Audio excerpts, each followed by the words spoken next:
Ouais. C'est pas mal, hein, quand même. Tu vois, des fois, tu as des informations ou des mecs qui parlent, c'est important, mais c'est pas quelque chose qui va totalement transformer ta vision des choses. C'est pas quelque chose qui va devenir structurant pour toi. Et à contrario, tu as des événements ou des informations qui sont hyper importantes et qui vont structurer ta pensée à très long terme. Par exemple, d'un côté, tu vas avoir Darmanin qui dit un truc raciste comme d'habitude, et de l'autre côté, tu vas avoir le référendum de 2005 et la trahison de 2007 par rapport au traité de Lisbonne. Donc clairement, d'un côté, Darmanin, bon, c'est important, machin, mais on s'en fout totalement en vrai. Et de l'autre côté, c'est un événement qui a structuré la pensée antilibérale et pro-démocratie de toute l'opposition française depuis plus de 10 ans. Et bien aujourd'hui, on a une information de la sorte qui n'a pas la même carrure, hein, mais qui a la même allure. D'ailleurs, c'est le genre d'argument que tu vas pouvoir ressortir pendant les repas de famille, mais c'est aussi ce genre de truc qui est incontestable, qui est vraiment fort. C'est le genre de truc qui va permettre de remettre en cause les quelques dogmes libéraux qui traînent encore dans la société. Ouais, enfin, quelques dogmes, je suis peut-être gentil là. Vous l'aurez compris, aujourd'hui, on va pas discuter d'un tas d'informations qu'on n'aura jamais le temps de vraiment développer, mais on va se concentrer sur une seule, mais grâce à elle, on va pouvoir analyser énormément d'actualités à l'avenir. Et c'est donc parti pour la 12e revue des réfractaires. Incroyable. Le 8 octobre est sorti un rapport de France Stratégie, qui est une institution fondée par Emmanuel Macron sous le mandat de François Hollande et rattachée au Premier ministre. Son but, c'est de conseiller le gouvernement sur les grandes orientations à prendre pour l'avenir de la nation. Et le rapport a été co-rédigé par des députés, des économistes triés sur le volet, par la Banque de France, par l'INSEE, par le MEDEF et même par la CFDT. Ce rapport est donc le pur produit des lobbies libéraux de la Macronie et on est habitué à ce genre d'institution qui, sous couvert d'un argument d'autorité, parce que ce serait un truc officiel, distille en réalité dans toute la société et dans les médias une idéologie bien précise et très politique. Si tu te souviens bien, pendant le confinement, tu avais eu la Caisse des dépôts et des consignations qui a été assez corrompue au fil des temps et qui est devenue maintenant un organe libéral, qui a fait une note très précise et explosive qui consistait à dire qu'il fallait supprimer des lits, des postes et privatiser encore plus l'hôpital. Pendant le confinement, ouais, pendant le confinement. Sauf que ce rapport, il a une histoire parce qu'il a un petit frère sorti l'année dernière qui essayait timidement de faire le bilan des principales mesures fiscales lancées par la Macronie au début du quinquennat, c'est-à-dire la transformation de l'ISF et l'établissement de la flat tax. Sauf qu'à l'époque, comme on va le voir, ils n'avaient pas réussi à trancher quoi que ce soit.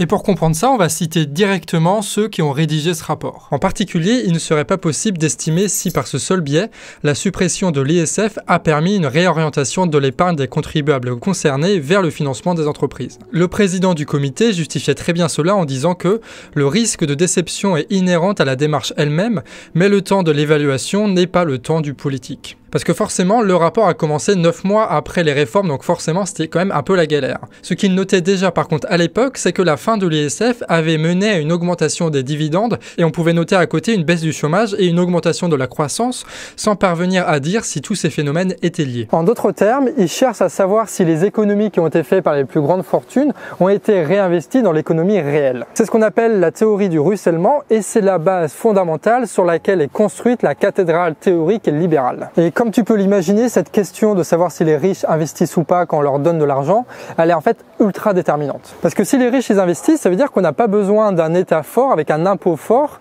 qui récupérerait l'argent pour investir lui-même dans l'économie. Il suffirait alors de laisser les acteurs privés s'organiser comme ils veulent avec la concurrence libre et non faussée pour qu'ils financent d'eux-mêmes toute l'économie et que tout aille bien dans le meilleur des mondes. C'est ce qu'on appelle aussi la main invisible. Le principal argument, c'est que le modèle de l'entreprise permet de créer des initiatives parce que ça responsabilise les gens et surtout ça évite la contrainte d'un État qui devient bureaucratique et pas du tout efficace ou encore pire d'un État qui est corrompu. L'État il va juste gérer l'armée, la diplomatie et tout ça et les entreprises elles seront libérées de la contrainte que peut représenter un État qui intervient dans l'économie. Bref, pour les néolibéraux, l'entreprise doit être absolument au centre de tout et doit prendre toutes les responsabilités parce qu'il y a la théorie du ruissellement et que si une entreprise fonctionne, alors elle va créer de l'emploi, alors ça va créer de la richesse et patati et patata. Et toute la politique économique de Macron, elle est basée sur ça. D'où le CICE, d'où les aides aux entreprises, d'où la défiscalisation permanente, d'où le plan de relance aussi. Et quand ils disent faire confiance aux entreprises, libérer les énergies, tout blabla, tout ça, et ben en fait c'est juste d'autres mots pour ne pas dire la théorie du ruissellement et pour ne pas dire libéralisme. Et quand tu réfléchis bien au truc, en fait, tu te rends compte qu'il y a un nombre pas croyable de choses qui sont basées là-dessus. D'où l'importance de ces deux rapports, parce que l'ISF a été défendu en disant que si on donne 4 milliards d'euros aux grandes fortunes par an, eh ben, elles vont le réinvestir directement dans les entreprises pour créer de l'emploi. Et le premier rapport qui date de 2019, il ne remettait pas en cause le dogme du ruissellement, puisque, en fait, il disait pas grand-chose finalement. Chose remarquable par contre, c'est que déjà à l'époque, il y a eu des tensions entre les rédacteurs du rapport sur la conclusion apportée. La solution du « on n'a pas assez de recul » a donc permis un petit consensus. Ils se contentent de constater les effets à court terme sans s'engager plus, limitant ainsi les risques et la polémique dans la presse. Sauf que le 9 octobre 2020, là, tout récemment, il y a le rapport seconde version qui est sorti avec tout le recul qu'ils ont pu prendre avec les nouvelles données qui dataient normalement de 2018 et 2019. Et la moindre des choses qu'on puisse dire, c'est que c'est assez explosif pour le gouvernement. En 2018, les dividendes ont augmenté de 60% après la transformation de l'ISF et l'instauration de la flat tax. Et la hausse se poursuit d'ailleurs en 2019. Les 2/3 des dividendes ont été touchés par les 0,1% des foyers fiscaux les plus riches, contre 50% avant la réforme. Quant aux 0,01% les plus riches, ils récupèrent 33% des dividendes alors qu'avant, ils n'en percevaient que 20%. Rien n'est conclu quant à l'exil fiscal et rien ne permet d'affirmer aujourd'hui que l'argent des riches a été réinvesti. Le gain pour l'État dû à l'augmentation des dividendes a d'ailleurs au passage été surévalué de moitié. Bref, l'institution qui a été créée par Macron, qui est organisée pour le Premier ministre et qui est composée de personnes du MEDEF, de la CFDT, de la Banque de France, de l'INSEE, enfin bref, quelque chose qui est en tout point libéral, ces gens-là, ils n'ont pas réussi à dire du bien de la réforme fiscale. Ils ont été obligés de constater l'échec de ces réformes-là. On sait très bien que l'ISF a permis d'augmenter les dividendes pour les très riches de notre pays, mais on n'a aucune preuve, quoi que ce soit sur l'exil fiscal, qui est déjà un chantage un peu chelou, mais encore plus sur la création d'emplois ou l'investissement. De manière assez surprenante, en fait, donner énormément d'argent à ceux qui en ont déjà énormément, ça pousse pas à l'investissement, ça pousse juste à l'accumulation du capital. En fait, ce que dit le rapport est très simple.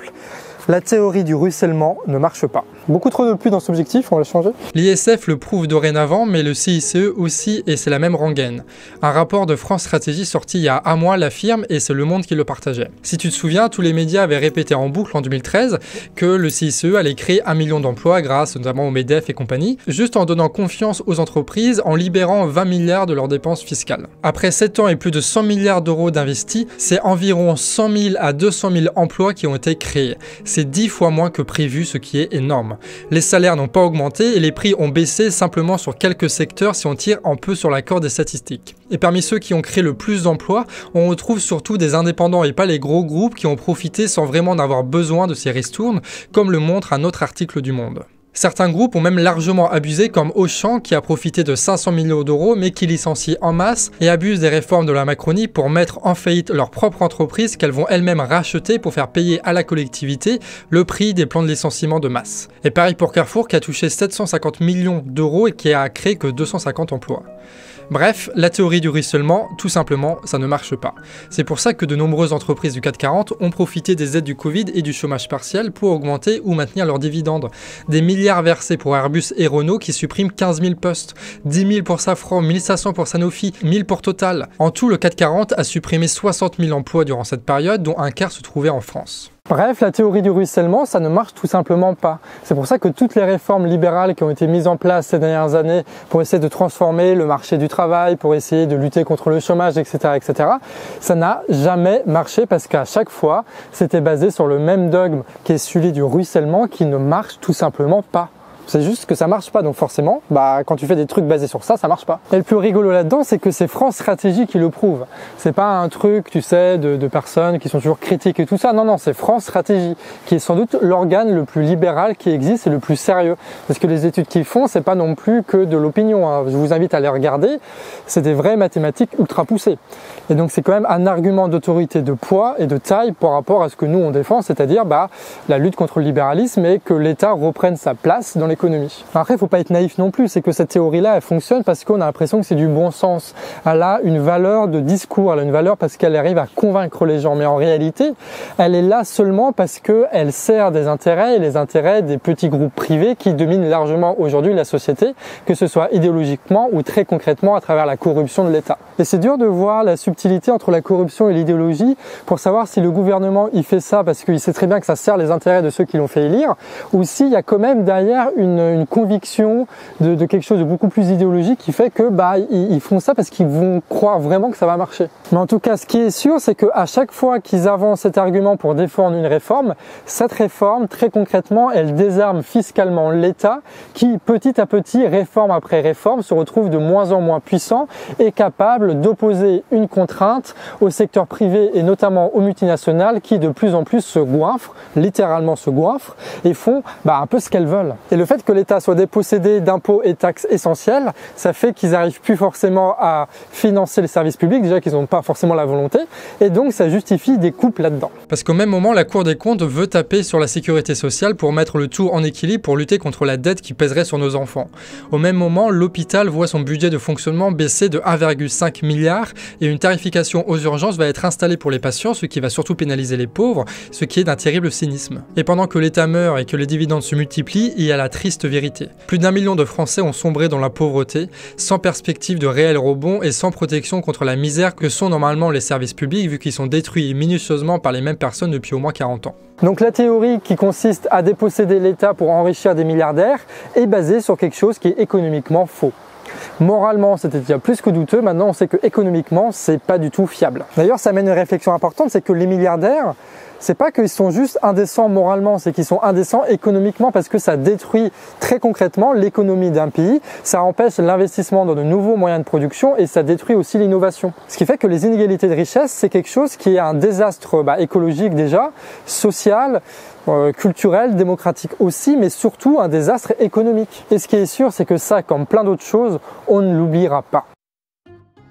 Et c'est là-dessus qu'on termine cette émission un petit peu spéciale dans le sens où, au lieu de passer en vrac sur plein d'actualités, on s'est concentré sur une seule en essayant de comprendre comment une information permet de déterminer et de comprendre plein d'autres trucs. Et ça vient d'une remarque qu'on m'a fait, c'est Lucas, en disant que en gros, c'est la même chose avec les JT et tout ça, c'est que quand tu dois parler d'une actualité et que tu n'as que 2 minutes pour le faire, soit tu le fais mal, soit tu le fais partiellement, soit tu le fais de manière caricaturale, mais tu n'as pas d'autre solution, tu ne peux pas être subtil en 2 minutes. Donc ce qui fait que très concrètement, on arrive à une situation où il y a une actualité et on la lie à notre narrative à nous qui est de dire que Macron il est méchant, tout ça, et c'est tout en fait, il n'y a pas d'autre analyse critique que ça. Alors c'est toujours mieux que le JT parce que voilà, on a quand même un autre niveau, mais ça reste dans les mêmes travers tout de même. Alors ça ne veut pas dire qu'on va arrêter l'actu en vrac et les revues des réfractaires, tout ça, mais peut-être que la prochaine fois on va essayer de faire un truc où par exemple on va prendre une information centrale et on va discuter de plein d'actualités qui tournent autour de ça pour pouvoir faire un peu une revue de presse, mais en restant dans un truc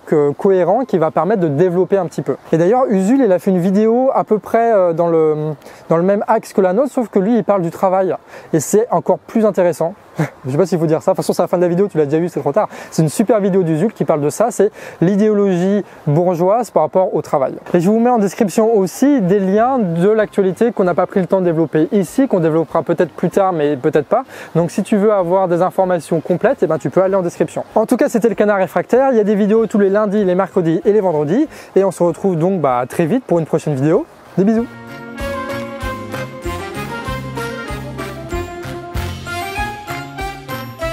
Quack.